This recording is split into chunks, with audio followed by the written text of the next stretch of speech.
Welcome back to another GeekaWhat video, and today I'm taking over the best $350 gaming PC build for 2016, more specifically the months of May, June and July. So make sure to drop a like rating and to subscribe, but without any further ado, let's get straight into today's GeekaWhat video.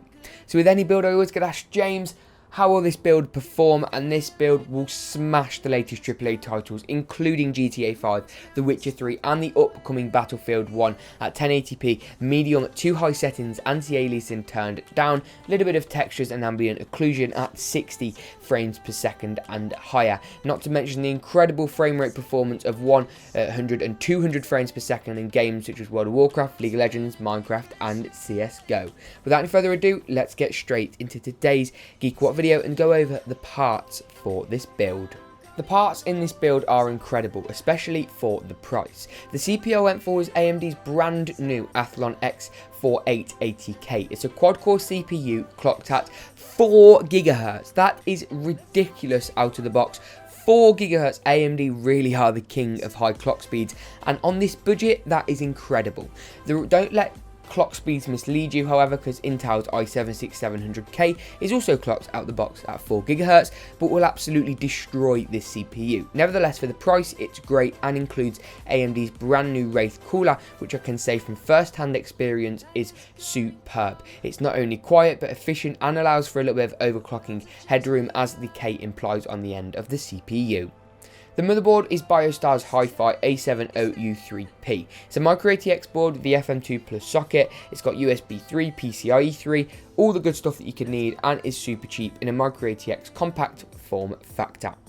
The RAM I went for is Kingston's HyperX Fury Black. 1/8GB DIMM is great, it's all you really need, and you don't need anything clocked at higher than 1600 MHz DDR3. Whilst it isn't DDR4 by any means, purely because the CPU doesn't support DDR4, it provides the best value, and DDR4 poses no significant improvement for gaming just yet anyway.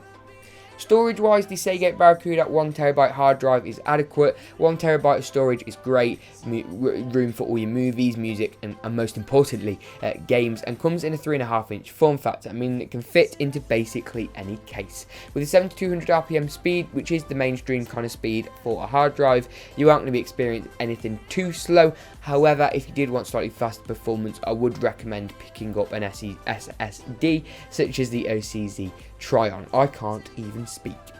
The video card I went for was Gigabyte's Radeon R7360. It's their 2GB model, which is all you need for 1080p, and the R7360 is definitely my favourite budget end offering, especially from AMD. Not to mention it comes in at sub $100, which is just incredible really. The case I went for was Corsair's brand new Carbide Spec M2. It's a toned down version of their Spec O2, yet provides all the features you need in a lovely colour, a massive side panel window, hard drive and SSD support, good airflow options, USB 3, all that good stuff. The power supply I went for was EVGA's 430W 80 plus certified ATX power supply, and breathe. The 80 plus certification guarantees it's going to run above 80% efficiency, saving you money at the wall and increasing the longevity of your components. 430 watts is enough for this build, but if you did want to make any major upgrades, I would recommend stepping it up to a 500 or 600 watt option. But that wraps it up for this build. If you did indeed find it helpful, make sure to drop a like rating and to subscribe. Follow my Twitter at GeekaWhat. Everything mentioned in this build will be linked in the description below. Amazon and PC Part Picker links. Get cheap games, all that good stuff in the description below. It's like heaven down there, and I'll see you in the next GeekaWhat video. Life is happy but it's so insane. We must merely make a start.